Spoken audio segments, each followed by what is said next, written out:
செய்தி கேட்கத்தான் ஆசை. பூவே எந்தன் கூந்தலில் உன்னை நான் பூக்குள் ஒளிந்திருக்கும் கனி கூட்டம் அதிசயம். நெஞ்சை பூ போல் கொய்தவளே, பூக்கள் பூக்கும் தருணம் ஆறுயிரே பார்த்ததாரும் இல்லை.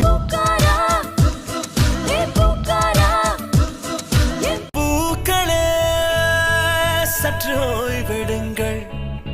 பூவாசம் புறப்படும் பெண்ணே நான் பூ வரைந்தார்.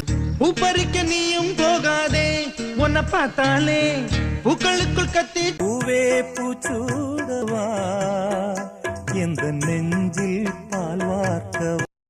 பூப்போ சிரிக்கும் போது காற்றாய் பறந்திட